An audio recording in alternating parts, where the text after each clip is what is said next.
المرسلين سيدنا محمد وعلى آله وأصحابه أجمعين. اللهم صل على سيدنا محمد وعلى آل سيدنا محمد كما صليت على إبراهيم وعلى آل إبراهيم في العالمين إنك حميد مجيد. قال الله تبارك وتعالى في كلامه المجيد: أعوذ بالله من الشيطان الرجيم. بسم الله الرحمن الرحيم. قل من حرم زينة الله التي أخرج لعباده والطيبات من الرزق قل هي للذين آمنوا في الحياة الدنيا خالصة يوم القيامة كذلك نفصل الآيات لقوم يعلمون. قال المؤلف والمفسر رحمه الله تعالى: أدام النفع بعلومه وعلومكم في الدارين آمين. إلى أن قال: يقول تعالى ردا على من حرم شيئا من المآكل أو المشارب أو الملابس من تلقاء نفسه من غير شرع من الله. قل يا محمد صلى الله عليه وسلم لهؤلاء المشركين الذين يحرمون ما يحرمون بآرائهم الفاسدة وابتدائهم: من حرم زينة الله التي أخرج لعباده أي هي مخلوقة لمن آمن بالله وعبده في الحياة الدنيا، وإن شركهم فيها الكفار حصا في الدنيا فهي لهم خاصة يوم القيامة لا يشركهم فيها أحد من الكفار فإن الجنة محرمة على الكافرين. اب اللہ تبارک و تعالیٰ نے اس آیت میں مفسر فرماتے ہیں کہ ان آیات میں رد ہے اس شخص پہ جو اللہ کے مآکل، مشارب، ملابس کو اپنے نفس کی خواہش کے مطابق حرام کر. جیسا کہ الحمدللہ آپ سابقہ آیات میں پڑھ چکے ہیں، اس بات کو اچھی طرح ذہن میں بٹھا لیں کہ مشرکین مکہ نے خود اپنے ذہن سے، اختراع سے اور اپنے باپ دادے کی اندھی تقلید میں آ کر خود بعض چیزوں کو حرام کر دیا اور بعض وہ چیزیں جو حرام تھیں ان کو حلال کر دیا. اور یہ ایسا کیوں ہوا؟ اس کی وجہ ہمیشہ یہی ہے، ہمیشہ یاد رکھیں کہ ایسے حالات میں بندہ کیوں پڑتا ہے: افراط یا تفریط. یعنی یا تو غایت محبت میں اتنی آگے بڑھ جاتا ہے کہ حدود سے نکل گیا، اور یا اللہ معاف فرمائے عداوت میں اتنی آگے بڑھ جاتا ہے کہ حد سے نکل جاتا ہے. بلکہ آج کل ایک بڑا مشہور محاورہ ہے کہ جی جنگ اور محبت میں تو سب کچھ جائز ہے. ایک بڑا مشہور محاورہ ہے جو لوگ استعمال کرتے ہیں. یہ غلط بات ہے، کوئی حکم شرعی نہیں ہے. ان لوگوں نے بتایا بھی جب محبت ہے تو اس میں تو ہر بلا جائز ہے، جب جنگ ہے تو پھر اس میں بھی جو چاہیں کریں. اسلام کسی کو حیوان نہیں بناتا. اسلام نے یہ اپنا ایک نظام عدل قائم کیا ہے، اور اس میں ایک موٹی بات یاد رکھ لیں کہ ہم اللہ کی مخلوق ہیں. اللہ نے ہمیں اپنی عبادت کے لیے پیدا کیا ہے. اب اس عبادت کا طریقہ کیا ہے؟ اپنے پیغمبر بھیج کے ہمیں سمجھایا. ہم اپنے تصرف سے، اپنی خواہش سے، اپنے ارادے سے کسی قسم کا اللہ کی شریعت میں کوئی تغیر تبدل نہیں کر سکتے. اس لیے اللہ نے اپنے پیارے نبی سرکار دو جہاں حبیب کبریا سیدنا محمد مصطفیٰ صلی اللہ علیہ وسلم کے بارے میں بھی دو لفظوں میں واضح کر دیا کہ وما ينطق عن الهوى ان هو الا وحی، کہ میرا نبی پاک جو ہیں وہ بھی اپنی مرضی سے کوئی حکم نہیں فرماتے جب تک اللہ کا وحی نہ ہو. اسی لیے آپ دیکھیں کہ کئی مسائل ہیں، آپ سے سوال کیا گیا، آپ نے فرمایا انتظار کرو اللہ کا حکم آ جائے۔ کتنی اچھی بات تھی کہ حضرت عمر رضی اللہ تعالیٰ عنہ حاضر ہوئے، انہوں نے آگے عرض کیا کہ یا رسول اللہ صلی اللہ علیہ وسلم، یہ آپ کے گھر والے ازواج مطہرات بھی اور ہماری عورتیں بھی رات کو باہر نکل جاتی ہیں بیچاری، اس دور میں کوئی حمام باتھ روم تو ہوتے نہیں تھے گھروں میں نا، تو انسان کو آخر تقاضا حاجت تو ہے، اور گھر تھے چھوٹے سے کمرے، تو اس لیے عورتیں جو ہیں وہ رات کو مدینے پاک میں آبادی سے بہت دور نکل جاتی ہیں، 8-10 عورتیں اکٹھی ہو کے چلی جاتی ہیں تاکہ فارغ ہو کے آ جائیں۔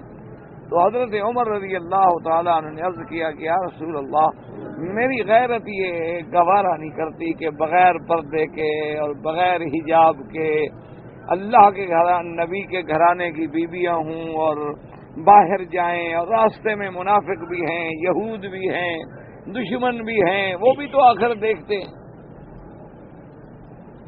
لیکن حضور نے فرمایا عمر بات تمہاری ٹھیک ہے، میں تم سے زیادہ غیرت والا ہوں، اللہ ہم سب سے زیادہ غیرت والے ہیں، لیکن جب تک اللہ حکم نہ دے میں تو حکم جاتے۔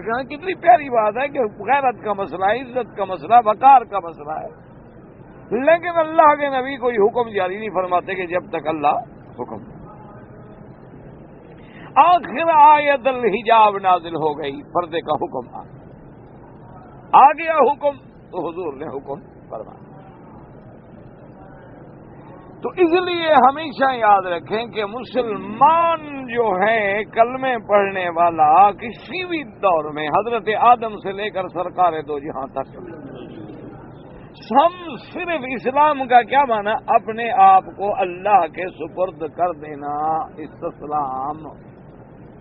ایمان کا کیا مانا؟ کہ جو حکم ربی ہے اس پر یقین کامل کر لینا، یہ ایمان تصدیق۔ تو اس میں یہ ہمیں اختیار نہیں، حالانکہ حضور پاک نے صلی اللہ علیہ وسلم نے اتنی بات ہی فرما دی تھی نا، بی بی زینب کے گھر میں آپ جب نے شہد کا شربت پیا تو آپ نے فرمایا کہ اچھا اللہ ہے میرے لیے، میں آج کے بعد قسم کھاتا ہوں نہیں پیا۔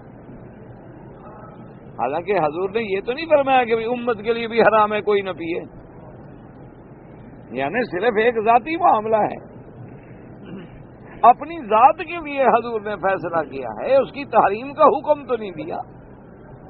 لیکن وہاں بھی اللہ نے قرآن نازل کر دیا کہ یا ایھا النبی لم تحرم، کہ میرے پیارے نبی آپ کیسے حرام کرتے ہیں اس چیز کو جس کو اللہ نے حلال کیا ہے۔ ہم نے جب حلال کیا ہے کہ شاد حلال ہے، بس ختم ہو گئی بات، اس کے بعد کیا مطلب ہے کہ آپ اس کو اپنے لیے بھی حرام کر دیں؟ اس لیے ہمیشہ بات، اور یہی فرق ہے مسلمان اور کافر، کہ مسلمان حکم خدا حکم نبی کا پابند ہے، اور کافر جو ہے وہ ایک بھٹکا ہوا انسان ہے، کبھی ادھر لڑک جاتا ہے کبھی ادھر لڑک جاتا ہے، اور جب اس سے دلیل مانگی جائے تو جی میرے باپ دادا ایسے کرتے تھے، ہم تو ان کو دیکھ کے کر رہے ہیں۔ تو اس لیے اللہ پاک نے قرآن پاک میں اس چیز کا بڑی تفصیل سے رد فرما دیا۔ اب دیکھیں نا کہ کافروں نے اپنے عقل سے ایک فیصلہ کر دیا کہ کعبہ شریف میں آؤ تو کپڑے نہ پہنو۔ اب یہ کہاں کا ایمان سے کہیں کوئی ادب ہے؟ یعنی آپ تھوڑا سا آنکھیں بند کر کے تصور کریں کہ کوئی آدمی کپڑے اتار دیں، 10 20 50 آدمی اور کعبے کے باہر پھر رہے ہوں، کیا حالت ہوگی؟ یعنی کیا حال ہوگا؟ عورتیں مرد کپڑے نہیں ہیں، بغیر کپڑوں کے طواف ہو رہا ہے، اور بدبختی یہ ہے کہ اس کو عبادت سمجھا جا رہا ہے، اس کو محبت سمجھا جا رہا ہے کہ سبحان اللہ جی کعبے کا ادب ہے، گناہ والے کپڑے پہن کے کیسے ہیں؟ اسی کا نام ہے جاہلیت۔ اسی لیے آج بھی آپ دیکھ لیں کہ کتنے لوگ ہیں،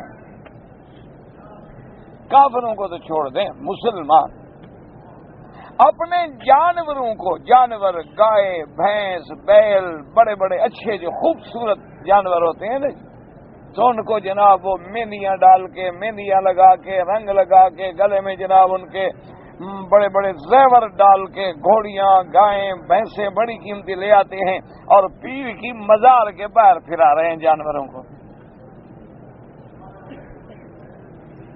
پوچھو کیا بات ہے؟ کہتے ہیں جی نہ کریں تو جانور بیمار ہو جاتے ہیں. اچھا ایمان سے کہو کہ جانور کا اور پیر کا کیا تعلق؟ نہ ٹھنڈے دل سے، مذاق کی بات نہیں، رونے کی بات ہے. یہ رونے کی بات ہے کہ یہی جاہلیت تو ہے کہ جیسے وہ کعبے کا طواف کر رہے ہیں ننگا. کوئی عقل ہے بھئی؟ چلو جانور کو کیا تعلق ہے کہ لے آؤ اور قبر پہ پھراؤ؟ چلو تمہیں کوئی برکت لینی ہے تو تم جا کے دعا کر لو جانوروں کے لیے کہ بھی اللہ ہمارے مال مویشی کو سلامت رکھے. یہ آخر مجھے آپ بتائیں کہ یہ کیا عقل مندی ہے کہ جناب وہ جانور لے آؤ پھراؤ؟ سلمان. اچھا اسی طرح ابھی بھی یعنی یہ اللہ کے گھر میں ذمہ داری سے آپ کو کہہ رہا ہوں، پنجاب میں ایک پیر ہیں، بزرگ ہیں، فوت ہو گئے. وہ تو اللہ والے تھے جو فوت ہو گئے، اللہ ان کی قبروں پہ رحمت کرے. ان کو تو کسی نے دیکھا بھی نہیں ان لوگوں نے. وہ تو پہلے دور میں تھے، اللہ والے تھے، فوت ہو گئے، وفات ہو گئی، اللہ ان کی قبروں پہ کروڑوں رحمت نازل فرمائے. اچھا اب وہاں جو مریدین ہیں وہاں باقاعدہ لکڑیوں کے مرد کے عضو بنائے ہوئے ہیں، آلہ تناسل، اور لٹکے ہوئے بکتے ہیں. اور جا کے عورتیں خریدتی ہیں، لوگ خریدتے ہیں کہ جی جس عورت کو حمل نہ ہو یہ پیر صاحب کے مزار سے یہ لے جائے، لکڑی کا استعمال کرے. یا ایمان سے کہ عقل کی بات ہے؟ تو پھر آپ کو کیا حق ہے کہ مکے کے کافروں پہ ہنسیں؟ پہلے اپنے مسلمانوں کو تو روئیں، پہلے اپنے مسلمانوں کو تو روئیں. کوئی عقل کی بات مجھے سمجھائیں. اسی طرح آپ نے کئی فوٹو دیکھے ہوئے ہوں گے کہ یہ کون ہے کہ جی یہ کوے والی سرکار ہے. کیا ہے جی؟ وہ صبح کبوں کو روٹی ڈالتے تھے، بس یہ ان کی پیری کی علامت یہ ہے کہ کبوں کے پیر تھے. اچھا کوے کا کیا تعلق ہے ایمان سے کہو بیعت کے ساتھ یا پیری مریدی کے ساتھ کیا تعلق ہے؟ ابھی بھی اللہ معاف کرے آپ کے ہند میں ایک مزار ہے، وہاں لوگوں کا اعتقاد ہے کہ سال میں ایک میلہ لگتا ہے اور مزار پہ سارے علاقے کے سانپ اکٹھے ہو جاتے ہیں، اور جتنے لوگ مزار پہ آتے ہیں انہی دنوں میں زیارت کرنے کے لیے ان کو حکم ہے کہ چارپائی پر یا اونچی جگہ پہ نہیں لیٹنا، نیچے لیٹو. اور جو لیٹتے ہیں اور سانپ ان کے اوپر ہوتے ہیں، کسی کے نیچے ہوتے ہیں جی، اور سانپ ان کو کچھ نہیں کہتے کہ وہ سانپ مرید ہیں جی، مزار کی زیارت پہ آئے ہوئے ہیں. سانپوں کا کیا تعلق ہے بیعت سے؟ مجھے سمجھائیں. اچھا اللہ نے قرآن میں سانپ کو دشمن کہا ہے، دوست کہا ہے، تو یہ اچھی بزرگی ہے، اچھے پیر ہیں کہ سانپوں کو بیعت کرتے ہیں. اچھا میرا اپنا دوست تھا، فوت ہو گیا، اللہ رحمت کرے. مجھے اس نے کہا کہ میں نے خود دیکھا ہے. وہ کہنے لگا مکی صاحب ایک تو لوگوں کی بات ہوتی ہے نا، میں نے تو خود وہاں جا کے دیکھا ہے، وہاں رہا ہوں، اور ہر سال سانپ بھی وقت پہ آ جاتے ہیں. جی حضرت آخر کوئی چیز تو ہے نا، سانپ کیوں آتے ہیں؟ اللہ کے بندے سانپ ہوتے ہی نہیں، وہ تو جن نہیں شیاطین ہیں. کس نے کہا ہے آپ کو کہ وہ سانپ ہے؟ وہ تو شیاطین الجن ہیں، اور جن جو ہے وہ سانپوں کی شکل میں ہوتے ہیں، بچھو کی شکل میں ہوتے ہیں، جانوروں کی شکل میں ہوتے ہیں. لوگوں کو گمراہ کرنے کے لیے انہوں نے وہی دن مقرر کیے ہوں، سانپ کی شکل بنا کے آ جاتے ہیں، کسی کو کچھ نہیں کہتے. لوگوں کا کفر اور شرک بڑھ رہا ہے. وہ سانپ نہیں ہوتے، ورنہ سانپ کو کیا تعلق ہے؟ وہ تو سیدنا صدیق کا حیا نہیں کرتا تو تمہارا حیا کیا کرے گا؟ وہ تو سیدنا ابو بکر رضی اللہ تعالی عنہ کے پاؤں پہ بھی ڈنگ مار دیتا ہے.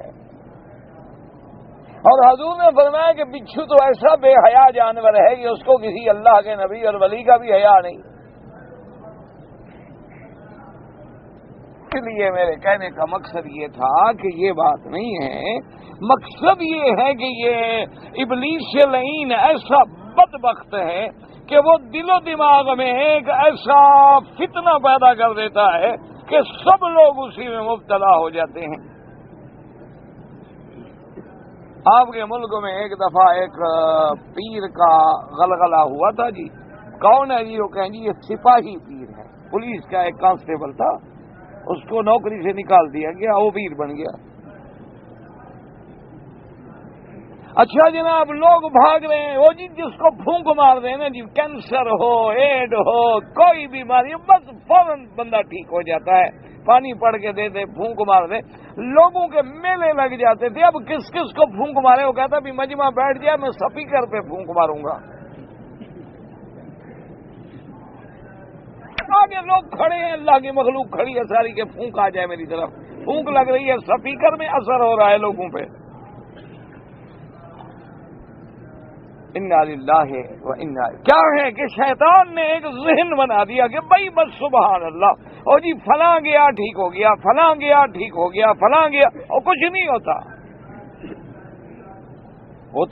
کچھ نہیں۔ کل تم طویل لکھنا شروع کر دو، تمہارا بھی 15-20 دن مہینے کے بعد انشاءاللہ گاڑی چل پڑے گی۔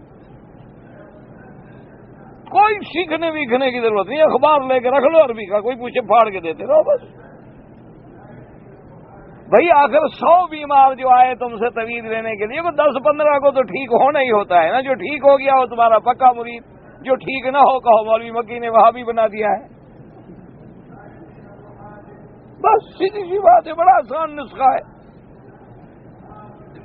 اسی لیے ہمیشہ یاد رکھیں کہ یہی فرق ہے اسلام کا اور کفر کا، کہ کافر اپنے عقل کے تابع ہے، کافر اپنے باپ دادا کے روایات کے تابع ہے، کافر اپنے رسم و رسوم کے تابع ہے کہ میرا باپ کرتا تھا، میرا دادا کرتا تھا، انا وجدنا آباءنا علی امت، وجدنا علیہا آباءنا، ہم نے اسی راستے پہ اپنے باپ دادے کو پایا ہے، اس کے پاس اور کچھ نہیں، اندھی تقلید ہے۔ اور مومن جو ہے وہ کہتا ہے نا، میں تو پابند ہوں اللہ کے حکم کا اور بواسطہ محمد الرسول اللہ صلی اللہ علیہ وسلم۔ آج اگر تم مجھے عیسیٰ علیہ السلام کے زمانے کا حکم بھی دکھاؤ، حالانکہ اللہ کا حکم ہے اور عیسیٰ اللہ کا رسول ہے علیہ السلام، لیکن میں عمل نہیں کروں گا، کیونکہ میں نے کلمہ پڑھا ہے لا الہ الا اللہ محمد الرسول اللہ۔ میں تو ہر اس حکم کا پابند ہوں جو بتلائیں گے محمد مصطفیٰ صلی اللہ علیہ وسلم۔ اور محمد مدنی کا عمل کون بتلائیں گے؟ صحابہ، صحابہ کے بعد تابعین، پھر تبع تابعین، ائمہ محدثین، ائمہ فقہا، ائمہ علماء۔ ان کی لڑی جب مل جائے گی میرے پاک نبی سے، آمنا وصدقنا، بس میں وہ بات مان۔ اس لیے اللہ پاک نے فرمایا کہ میرے محبوب آپ ان کو کہیں بدبختوں کو کہ کس نے تم پر حرام کر دی ہے نعمت، کس نے حرام کیا ہے زینت کا لباس، کس نے حرام کیا ہے تمہارے لیے معاکل، مشارب اور ملابس کو؟ اللہ نے تمہارے لیے نعمتیں پیدا فرمائی ہیں، اور پھر دنیا میں تو چلو یہ نعمتیں کافروں کو بھی مل رہی ہیں، لیکن آخرت میں تو کافروں کے لیے یہ مطلقاً حرام ہے، صرف ہوں گی ہی مومن کے لیے۔ باقی اللہ تبارک و تعالی جیسے حدیث میں آتا ہے کہ ترزقون بضعفائکم، تم اپنے غریبوں کی وجہ سے اللہ تمہیں رزق دیتا ہے، کہ وہ غریب جو دعا مانگتے ہیں تو ہمارا بھلا بھی ہو جاتا ہے۔ کافر بھی دنیا میں کھا رہا ہے، لیکن اصل وجہ تم ہو، اللہ نے تمہارے لیے پیدا کیا تو دوسرا بھی فائدہ اٹھا رہا۔ اب دیکھو نا، تم ایک درخت لگاتے ہو، اس کے سائے میں تم بھی بیٹھتے ہو تو گزرنے والے بھی بیٹھ جاتے، اپنا پرایا بھی بیٹھ جاتا۔ تم ایک باغ لگاتے ہو، اس کا جب ثمر اترتا ہے تو جتنا تمہیں ضرورت ہے کھا لیتے ہو، باقی بیچ دیتے ہو اور لوگ بھی کھا لیتے ہیں۔ تو اللہ نے تو یہ ساری نعمتیں اپنے بندوں کے لیے بنائی تھیں، اب اس کے بندے فرما بردار ہیں الحمدللہ، نافرمان ہیں دنیا میں تو وہ بھی فائدہ اٹھائیں گے، لیکن قیامت میں فرمایا ان کے لیے پھر میری نعمتیں حرام ہو جائیں گی۔ قیامت میں یہ ساری نعمتیں خالصۃ للمؤمنین ہوں گی، اور کافروں کے لیے پھر جہنم کی سزائیں۔ ان کے لیے پھر یہ نعمتیں نہیں ملیں۔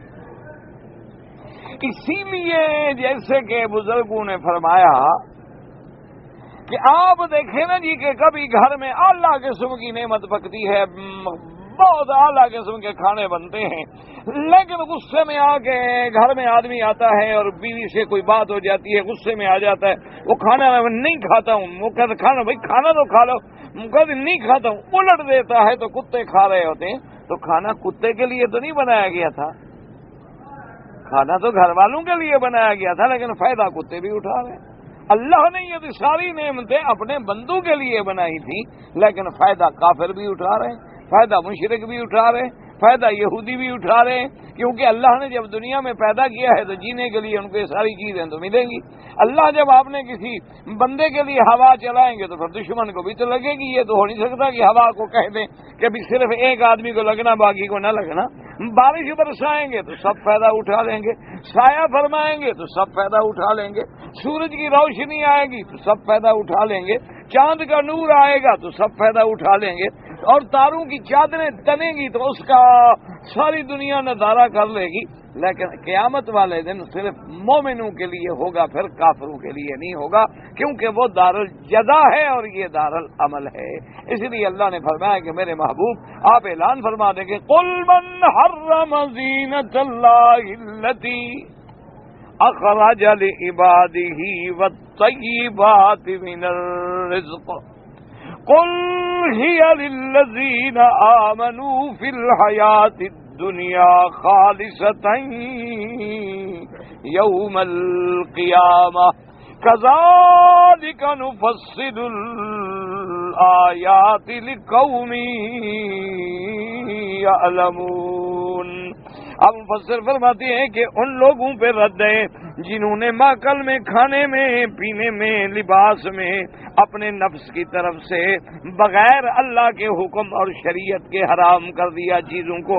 اللہ نے فرمایا میرے مدنی صلی اللہ علیہ وسلم آپ ان مشرکین سے کہہ دیں جو لوگ حرام کرتے ہیں، جو چاہتے ہیں اپنی آرائے فاسدہ سے، اپنی فاسد رائے سے، اپنی ابتداء سے، اپنے احداث سے، اپنے خواہشات سے، آپ ان کو کہہ دیں کہ من حرم زینۃ اللہ التی اخرج لعباده من الطیبات من لعباده والطیبات من الرزق۔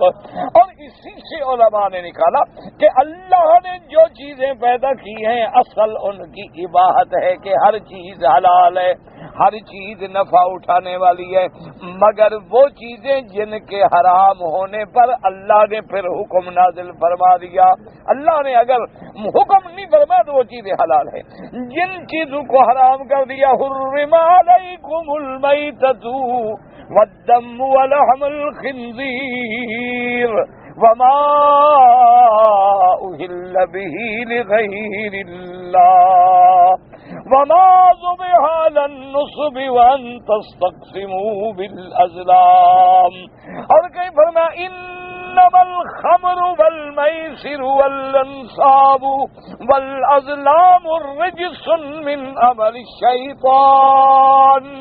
اللہ پاک نے وضاحت کر دی کہ میتا جانور جو ہے حرام، جو خود مر جائے وہ حرام، اور جب ذبح کرو اور خون نکلتا ہے وہ حرام، اور جو اللہ کے سوا کسی پیر کے نام پہ، مزار کے نام پہ، ولی کے نام پہ، کسی غیر کے نام پہ، بت کے نام پہ، سردار کے نام پہ، کسی بندے کے نام پہ، جن کے نام پہ ذبح کرو وہ بھی حرام ہے، کیونکہ اللہ کی مخلوق میں تم نے غیر اللہ کی نسبت کر دی، اس لیے وہ حرام۔ اس لیے حکم ہے کہ جب جانور ذبح کرو تو کیا کہو بسم اللہ اللہ اکبر۔ اس جانور کو پیدا کرنے والا بھی خدا، ذبح بھی اسی کے نام سے ہوگا، روح ڈالنے والا بھی خدا اور روح نکالنے والا بھی خدا۔ اگر اس کا نام لے کے ذبح نہیں کرو گے تو وہ حرام ہو جائے گا۔ اور اسی طرح فرمایا انما الخمر والمیسر کہ مسلمانوں شراب حرام، جوا حرام، اسی طرح بتوں پہ ذبح ہونے والی چیزیں حرام، اور جو تم اپنی طرف سے ازلام بنا کے تقسیم کرتے ہو، جیسے کافر کرتے تھے کہ گوشت رکھ لیتے تھے اور پھر تیر نکال کے لکھ لیتے تھے اور اس کے بعد ڈالتے تھے کہ جتنا حصہ نکل آیا یہ تیرا، باقی بتوں کا۔ اللہ نے فرمایا وہ بھی حرام، اور میرے پاک نبی نے تفصیل بیان کر دی، آپ نے فرمایا کل مسکر حرام، خبردار ہر نشہ والی چیز حرام، اور فرما دیا یہ بھی کہ قلیلہ و کثیرہ حرام، کہ ہر وہ نشے والی چیز جو نشہ کر دے، یہ ضروری نہیں کہ 2 بوتلیں پیو تو نشہ آئے، اس کا قطرہ بھی حرام، بوتل بھی حرام، 10 بوتلیں بھی حرام۔ وجہ کیا ہے؟ اللہ جانتے ہیں کہ بندے کے لیے کیوں حرام کیا۔ فرمایا بندے میں نے تمہیں عقل دے کے اعلیٰ مخلوق بنایا، تم شراب پی کے پھر حیوان بن جاتے ہو، تمہاری عقل جواب دے جاتی ہے، تمہیں اچھے برے میں تمیز نہیں ہو سکتی، تمہیں بہن اور بیوی میں بھی فرق نہیں ہو سکتا، تمہیں اچھائی اور برائی کا امتیاز بھی نہیں ہو سکتا، تو ایسی بلا کو بندے کے لیے حرام کر۔ اللہ نے فرمایا خنزیر حرام، کیوں؟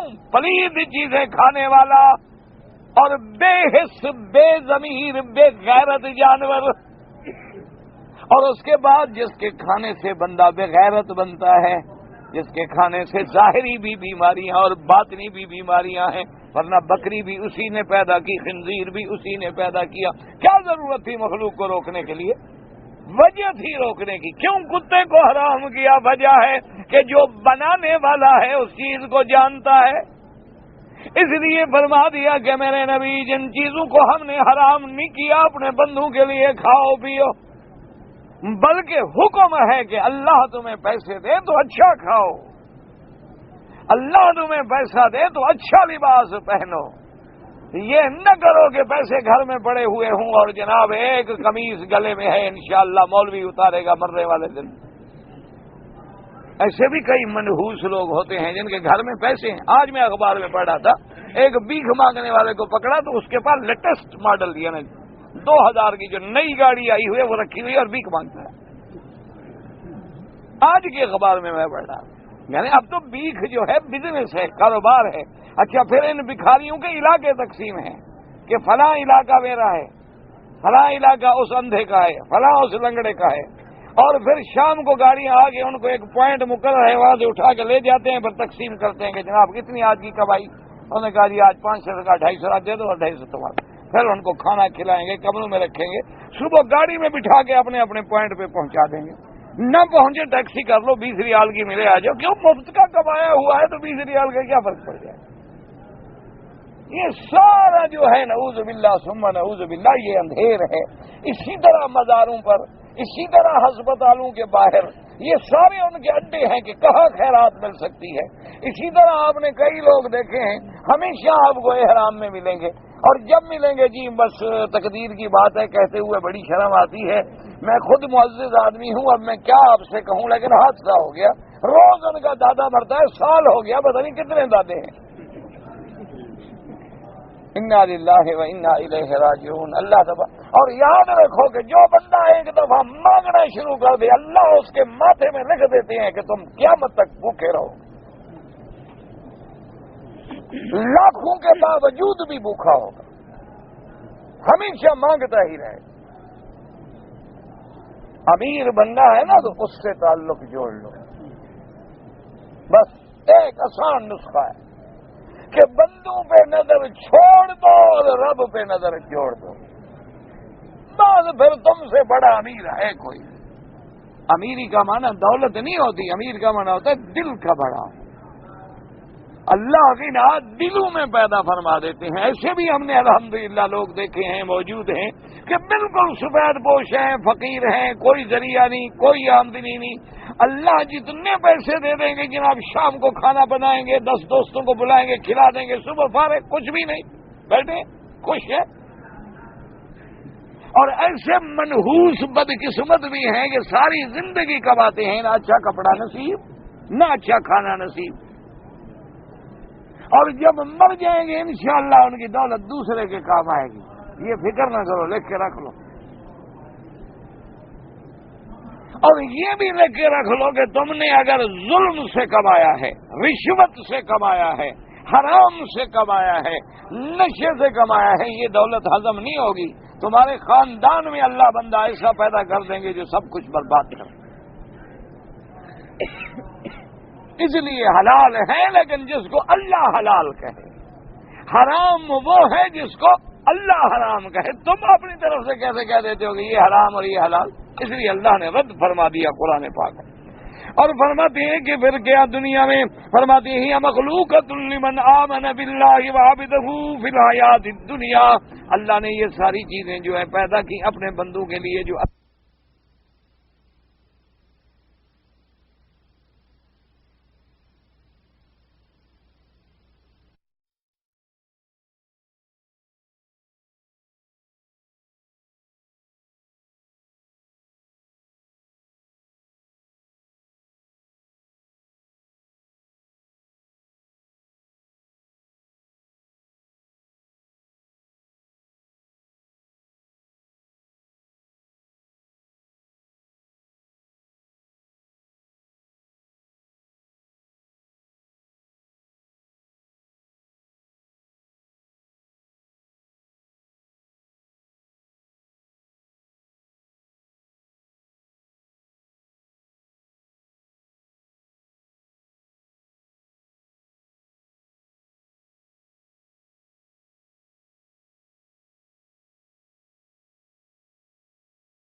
کہیں کیونکہ وہ بھی فائدہ اٹھاتے ہیں، لیکن فہی لہم خاصۃ یوم القیامہ، اور قیامت والے دن تو فقط یہ مومنین کے لیے ہے۔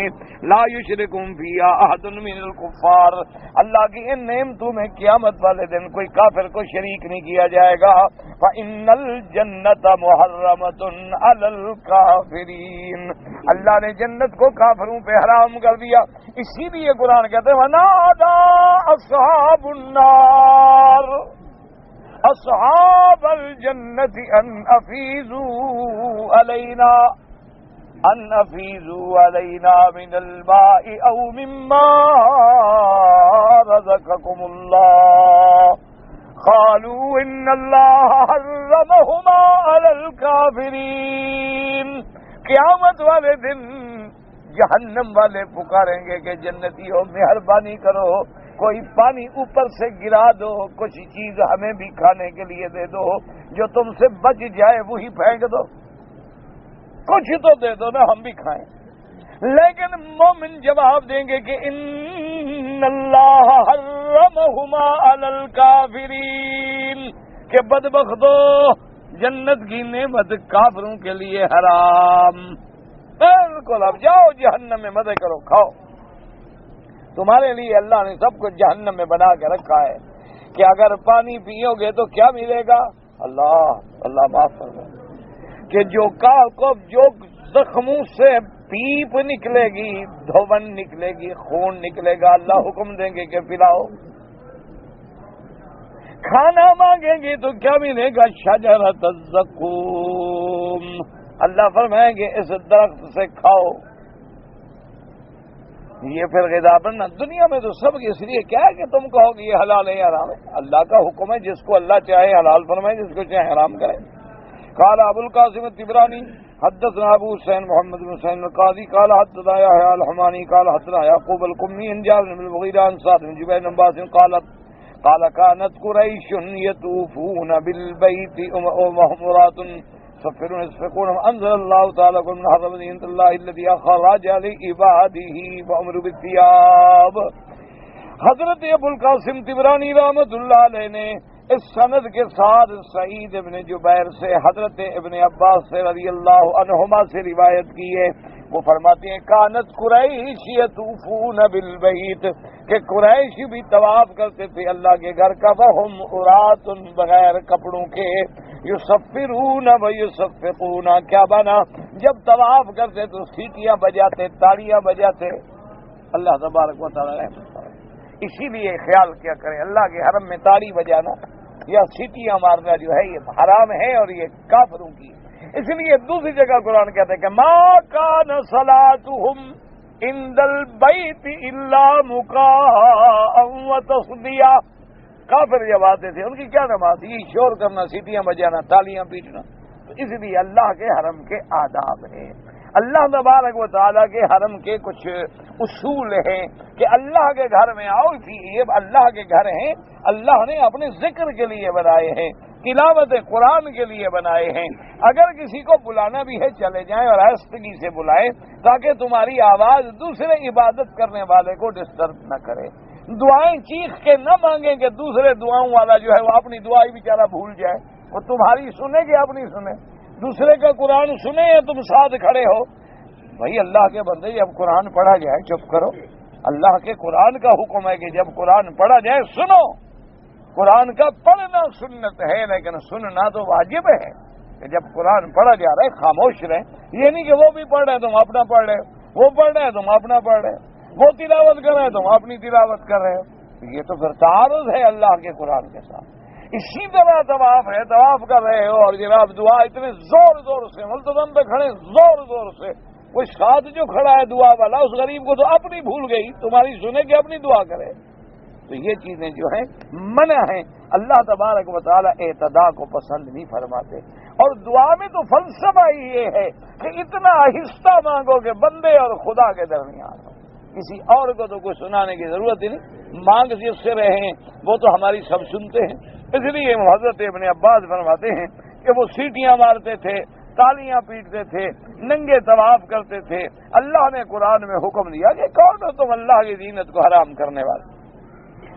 قل انما حرم ربی الفواحش ما ظهر منها وما بطن والاثم والبغي بغیر الحق وان تشركوا بالله ما لم ينزل به سلطانا وَأَن تَقُولُوا عَلَى اللَّهِ مَا لَا تَعْلَمُونَ. اللہ نے فرمایا کہ میرے محبوب محمد مصطفیٰ جب بھی حضور کا نام آئے اللہ کے بندوں درود شریف پڑھا کرو، کبھی غفلت نہ کیا کرو.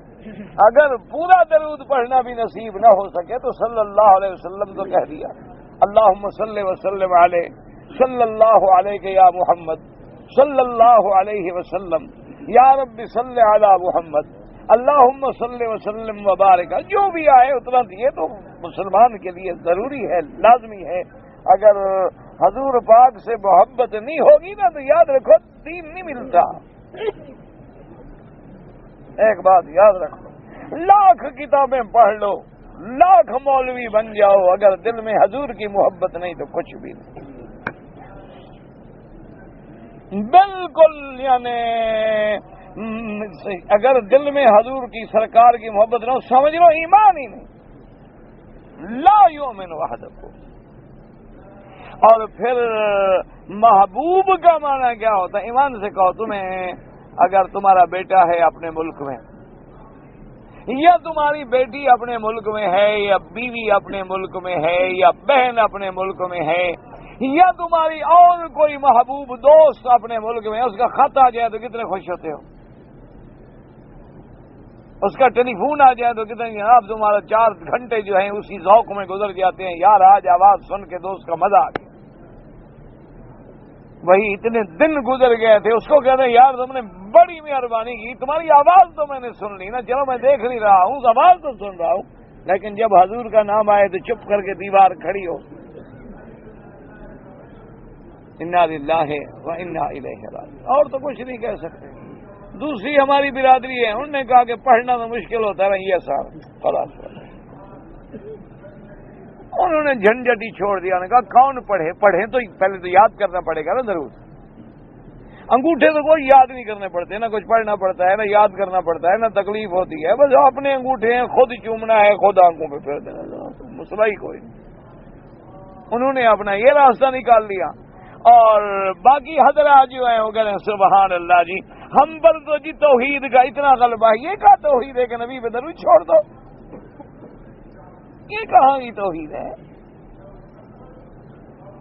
یاد رکھو توحید سکھانے والا کون ہے؟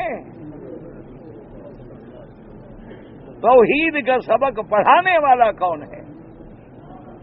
ہمیں شرک سے چھڑانے والا کون ہے؟ شرک کی قسمیں سمجھانے والا کون ہے؟ توحید کے اقسام ہمیں بتانے والے کون ہیں؟ محمد الرسول اللہ صلی اللہ علیہ وسلم۔ اگر حضور نہ ہوتے ہم تو اندھیروں میں مر جاتے۔ اللہ کا قرآن نہیں کہتا میں انقالوا من قبل لفی ضلال مبین، تم تو گمراہیوں میں پڑے تھے، میں نے نبی بھیجا، انہوں نے نکالا۔ میں نے اپنا نبی بھیجا جس نے تمہیں ظلمات و شرک کے اندھیریوں سے نکالا۔ تو جب حضور کا نام آئے بندے خدا کے، ہر مومن پہ یہ لازم ہے، یہ نہیں کہ انتظار کرے کہ مجھے مولوی کہے گا، مولوی کو ٹھیکیدار ہے دین کا۔ اس کے ذمہ ہے ایک دفعہ بتا دے، دو دفعہ بتا دے، تین دفعہ بتا دے، چار دفعہ بتا دے، 10 دفعہ بتا دے۔ یہ تو نہیں کہ روز ریکویسٹ کرے کہ جناب مہربانی فرمائے حضور پہ درود پڑھیں گے آپ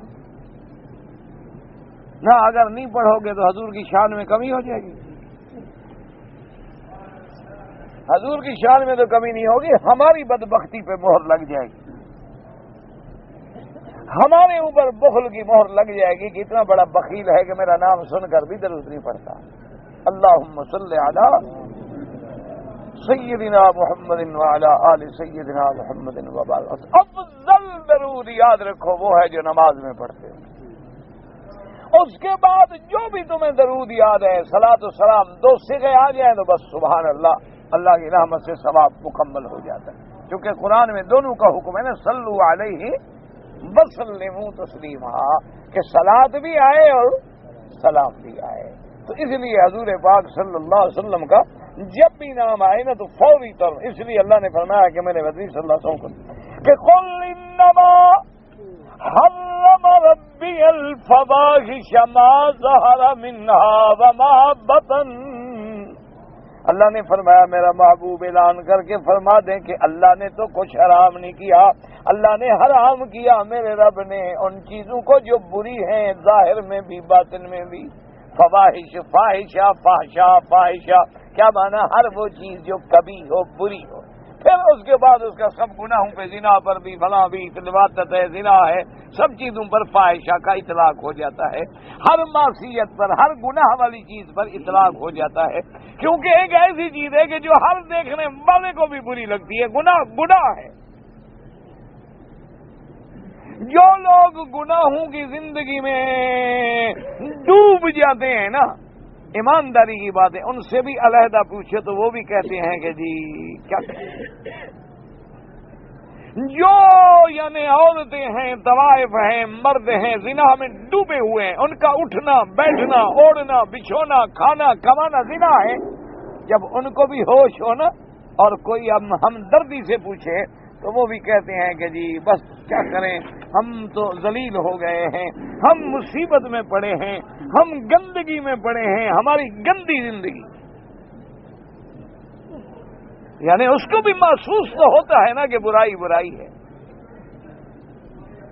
یعنی آپ حیران ہوں گے، ایک دفعہ مجھے یاد ہے، میں اب مجھے بھول گیا، نیروبی تھا، پتہ نہیں کون سا ایئرپورٹ تھا، تو اس ایئرپورٹ پہ میں وقت گزارنا تھا، کوئی ہوائی جہاز کا آگے پیچھے کوئی چکر تھا، 5-4 گھنٹے کا وقت گزارنا تھا، تو میں بیٹھا ہوا تھا، تو میرے ساتھ کچھ لوگ جو تھے وہ بیٹھے، میں نہیں جانتا وہ کون ہے، اتنا مجھے ان کی شکل سے اندازہ ہوا کہ یہ انگریز ہیں، مسلمان نہیں لگتے تھے، یعنی کافر ہیں۔ اب میں اکیلا آدمی مسافر ہو اور آدمی اکیلا ہو تو پھر عجیب بات ہو جاتی ہے نا، کہ بھئی سفر ہو اور پھر اکیلا بندہ ہو تو بڑا عجیب سا لگتا ہے۔ تو میں نے سوچا بھی اب میں کیا کروں، تو اگر میں سو جاؤں تو اکیلا بندہ ہوں، ہو سکتا ہے نیند آ جائے، پھر یہ جہاز بھی گیا، پھر کیا کروں گا۔ تو میں نے نماز الحمدللہ صبح کی نماز پڑھی، نماز کے بعد قرآن شریف چھوٹا سا میرے پاس تھا، میں لے کے پڑھنے لگا۔ میں نے کہا اس طرح چلو کچھ منزل بھی پڑھ لیں گے اور اتنی دیر میں کوئی وقت بھی آ جائے گا. تو اسی اسنا میں انہوں نے پتہ نہیں کافی تھی یا چائے تھی یا کیا تھا، تو بہرحال انہوں نے چائے وائے بنائی. تو اس کی جو بیوی ساتھ تھی، بالکل نوجوان لڑکی تھی، انگریز تھی، تو وہ مگ لے کر میرے پاس آئی کہ آپ بھی ہمارے ساتھ چائے پی لیں، اکیلے بیٹھے ہیں. اور اس نے باقاعدہ اس کو، یعنی یہ ٹیشو ہے نا، اس طرح ٹیشو لے کے تو گلاس کو ایسے پکڑ کے تو پھر مجھے کہا کہ چونکہ ہم لوگ گندے ہیں، اسے خود کہا، یعنی اندازہ کریں، اس نے کہا مجھے شرم آ رہی ہے، ہم گندے لوگ ہیں، ہم صحیح استنجا نہیں کرتے، صحیح غسل نہیں کرتے آپ مسلمانوں کے مطابق، اور میں آپ کو اس لیے دیکھیں میں نے ہاتھ نہیں لگایا برتن کو، میں نے یقین کریں دودھ کو بھی ہاتھ نہیں لگایا، پتی کو بھی ہاتھ نہیں لگایا، میں نے باقاعدہ ٹیشو سے پکڑ کے بنایا ہے. اگر آپ مہربانی کریں تو پی لیں، آپ کا بہت بہت شکریہ ہوگا. تو بہرحال میں نے کہا ابھی اب ان کو نہ پینا اچھی بات نہیں ہے، اور کیا ہے، میں نے خیر تھوڑا سا بہانہ تو کر لیا. انہوں نے کہا ذرا میں کافی نہیں پیتا، انہوں نے کہا میں چائے بنا کے لے آتی ہوں. میں نے کہا نہیں بڑی مہربانی، مجھے پانی آپ پلا دیں. تو سامنے نل لگا ہوا تھا، بیچاری بھر کے پانی کا گلاس ہے. میں نے کہا ان کا دل نہ ٹوٹے. پھر میں نے اس کو کہا، میں نے کہا جب تم خود کہتے ہو کہ ہم گندے ہیں تو اچھے کیوں نہیں بنتے ہو؟ یعنی اس کو بھی اعتراف ہے کہ ہم گندے ہیں. کیوں کہ وہ باتھ روم میں جائیں گے، کوئی استنجا نہیں، ٹوائلٹ پیپر استعمال کر کے باہر نکل آئیں گے، کوئی غسل نہیں، کوئی ہاتھ نہیں، کوئی خلال نہیں، کوئی 5 وقت منہ نہیں دھونا، کوئی نماز نہیں پڑھنی، کوئی پاؤں نہیں دھونا. ان کے لیے کوئی حید نفاس کا مسئلہ نہیں. بڑے سے بڑا تیر ماریں گے، تولیہ گرم پانی میں بھگو کے بدن کے مار لیں گے، وہ صاف ہو گیا، خلاص پسینے کی بو ختم ہو گئی. یہ ماڈرن لوگ ہیں. اسی لیے تو اتنے تیز پرفیوم بناتے ہیں نا جناب کہ وہ اگر ہم کمرے میں ماریں نا چوہے بھی مر جائیں. وہ اسی لیے تیز تیز بناتے ہیں کہ اندر گندگی ہے نا، وہ بدبو مرتی نہیں. کہاں جائے بدبو؟ اچھا ٹھنڈا ملک ہے، روز باتھ بھی تو نہیں لینا، وہ بھی تو کبھی کبھی لینا. بس ٹاول ڈالا اور بس جناب رگڑا اور ٹھیک ہے تیار ہو گئے. اور لاکھ ٹاول مارتے رہو، جب آدمی نے استنجا نہ کیا ہو تو اس کے کوئی اثرات بھی آئیں گے کہ نہیں آئیں گے؟ جس نے غسل میاں بیوی کے ملنے کے بعد، جنابت ان کے نزدیک مسئلہ ہی نہیں. کیا جنابت؟ ان کے لیے تو کوئی جنابت مسئلہ نہیں، بدن صاف کر لیا السلام علیکم خلاص. ان کے لیے تو کوئی مسئلہ نہیں نا کہ جنابت ہے، تم ناپاک ہو، تم پلید ہو، تم نماز نہیں پڑھ سکتے، کھانا نہیں کھا سکتے، تم یہ نہیں کر سکتے، مسئلہ ہی کوئی نہیں. تو اس لیے ہمیشہ یاد رکھیں کہ یہ اسلام ہے جس نے ہمیں ظاہر و باطن کو سنوارا ہے، ورنہ گناہ ہے، قاتل ہے، ڈاکو ہے، ایمان سے ان کو بھی ملے نا، وہ بھی کہیں گے کہ یار کام تو برا ہے، ہم بھی غلط مصیبت میں پھنس گئے ہیں. اب جناب نہ بھی کریں تو کیا کریں، لوگ ہمیں کھا جائیں گے، اب تو ہم مجبور ہیں کہ یہ کریں، ورنہ ہمیں لوگ زندہ نہیں رہنے دیں گے. اتنے بندے ہم مار چکے ہیں، اب جو ہم شریف ہو جائیں. یہاں ایک بہت بڑے زمیندار تھے، بلوچ تھے، اور اس کو میں نے یہاں حرم شریف میں مجبور کیا، بیچارے کو بڑی تقریریں شکریاں کرتا، بہت بڑے سردار تھے. مجھے کہنے لگے مکی صاحب آپ کی تقریروں سے میں نے توبہ تو کر لی، میرا عقیدہ بھی ٹھیک ہو گیا ہے، اب میں نے وہ جو ظلم جگیرداری والا تھا نا سسٹم کے رگڑ دو مار دو کچل دو، وہ بھی توبہ کر لی ہے، لیکن میں رہ نہیں سکتا، میرا انجام جلدی آپ کو پتہ لگ جائے گا. میں کہا نہیں یار آپ سردار ہیں، اتنے بڑے زمین رکھے. اس نے کہا مکی صاحب وہ سرداری اسی غلط کاموں کے ساتھ قائم رہتی ہے، میں جب مولوی بن گیا فکر نہ کرو، مجھے مخالف نہیں جینے دیں گے، میرا انجام آپ کے سامنے، لیکن میں نے توبہ کر لیا، میں پھروں گا نہیں توبہ. چند دنوں کے بعد مخالفوں نے مار مار کے ٹانگیں توڑ ڈالی، وہ اسی طرح بیچارہ اسی تکلیف میں مر گیا. اس نے مجھے کہا کہ میں نے آپ سے کہا تھا کہ اب میں شریف ہو گیا ہوں، مخالف چڑھ جائیں گے، لیکن آپ نے توبہ کرا دی ہے تو بس اب توبہ ہے، انشاءاللہ اللہ راضی ہو جائے، اب جو تکلیف ہے دنیا کی بھگت جائے. تو میرے کہنے کا مقصد یہ ہے کہ برائی ہے، اس لیے اللہ نے اس کو حرام کیا ہے. اور فرمایا کہ اور کیا حرام کیا، والاسم والبغی بغیر الحق، گناہ کو حرام کیا ہے، دوسروں پر زیادتی کرنے کو حرام کیا. وَأَن تُشْرِكُوا بِاللَّهِ مَا لَمْ يُنَزِّلْ بِهِ سُلْطَانًا، وَأَن تَقُولُوا عَلَى اللَّهِ مَا لَا تَعْلَمُونَ۔ اور اللہ نے شرک کو حرام کیا ہے کہ جس کی کوئی دلیل بھی نہیں تم اللہ کے ساتھ شرک کرتے ہو، اور ایسی باتیں اللہ پہ کہنی جن کا تمہیں علم بھی نہیں ہے، کہہ دیتے ہو کہ واللہ امرنا بہا، کہ اللہ کا حکم ہے۔ فرمایا خبردار، قل ان اللہ لا یامر بالفحشاء، خبردار اللہ کبھی گناہ کا حکم نہیں دیتے۔ اللہ کی ذات پاک ہے، منزہ ہے، اللہ نے تو فواحش کو حرام کر دیا ہے، چاہے وہ گناہ کھلے ہوں یا چاہے وہ گناہ چھپے ہوں۔ اللہ نے جھوٹ کو، اور اس میں سارے گناہ آ گئے، والاثم والبغی، چونکہ بعض گناہ تمہاری ذات سے تعلق رکھتے ہیں، بعض گناہ دوسروں سے تعلق رکھتے ہیں، تو بغی میں وہ آ گئے جو دوسروں سے تعلق رکھتے ہیں، اسم میں وہ آ گئے جو تمہاری ذات سے تعلق رکھتے ہیں، اور عقیدے میں شرک آ گیا۔ تو شرک بھی، عمل بھی، اعمال بھی، ظاہر اور باطن کی برائی بھی، ذاتی گناہ بھی اور دوسروں پر اعتداء بھی، اس آیت میں اللہ نے ان سب کا ذکر کر دیا کہ اللہ نے ان کو حرام کیا ہے، اللہ نے حلال کو تو حرام نہیں کیا۔ تم کون ہو اللہ کے حلال کو حرام کرنے والے یا اللہ کے محرمات کو حلال کہنے والے؟ اللہ تبارک و تعالی آپ کو بھی مجھے بھی اپنی شریعت پہ چلنے کی توفیق عطا فرمائے۔ اللہ نے انسان کا آدم علیہ السلام کا بت بنایا، اور اس میں روح کیسے ڈالی گئی ہے تو اللہ کو پتا۔ جب روح کا ہی ہمیں پتا نہیں تو ڈالی کیسے گئی کیسے بتائیں؟ جب اللہ نے فرما دیا ہے کہ میرے محبوب یسألونک عن الروح قل الروح من امر ربی وما اوتیتم من العلم الا قلیلا، کہ خبردار روح اللہ کے سوا کوئی نہیں جانتا۔ اتنا آتا ہے کہ اوپر سے ڈالی گئی کہ جب روح یہاں تک پہنچی تو آدم اٹھنے لگے، لیکن ٹانگوں میں تو روح تھی نہیں، اٹھیں کیسے؟ اسی میں آتا ہے کان الانسان عجولا، کہ انسان دیکھو کتنا جلد باز ہے کہ ابھی روح پوری بھی نہیں پہنچی اور حضرت سیر کے لیے تیار بھی ہو گئے ہیں۔ اس لیے باقی روح کیا ہے، کیسے ڈالی گئی، نہ مجھے پتا ہے اور نہ اس کو اللہ نے قرآن و سنت میں بیان فرمایا ہے، تو ہم کیسے وہ بات بتا سکتے ہیں جس کا علم ہی نہ ہو؟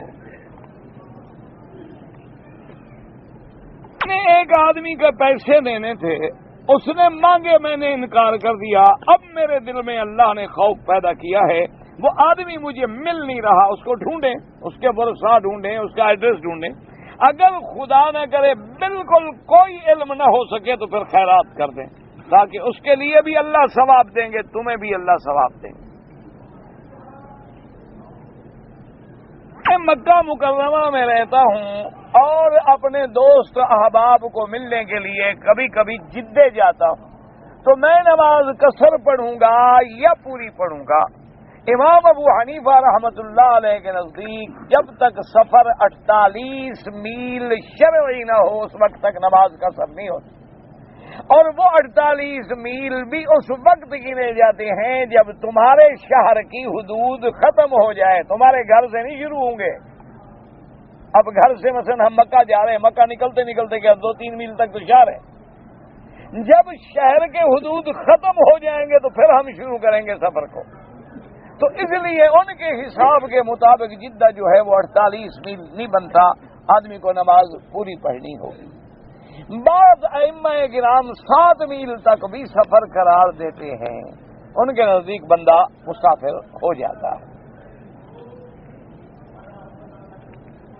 دعائیں قنوت یاد ہی نہیں ہے، ہم جتنے وتر پڑھتے ہیں بغیر دعائے قنوت کے، تو جو یاد ہے اللہم اغفر اللہم اغفر، جتنا لفظ یاد ہے وہی پڑھتے رہو، بس کوئی بات نہیں، نماز تو ہو جائے گی۔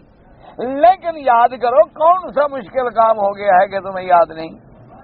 کون سا مشکل ہے؟ دعائے قنوت لے لو، ایک ایک کلمہ بھی اگر یاد کرو تو 8-10 دن میں یاد ہو جائے گی، ایک ایک حرف بھی اگر یاد کرو، بس اللہم اہدنا اللہم اہدنا اللہم اہدنا، تو ایک تو 10 دن میں تو یاد ہو جائے گا نا۔ فی من ہدیت اللہم اہدنا، ایک ایک جملہ کر کے دعائے قنوت یاد کرو۔ کون سا مشکل مسئلہ ہے کہ دعائے قنوت تم سے یاد نہیں ہوتی؟ آج اگر مثلا کوئی اعلان کر دے کہ جی فلاں گانا یاد کر کے سناؤ تو ہم تم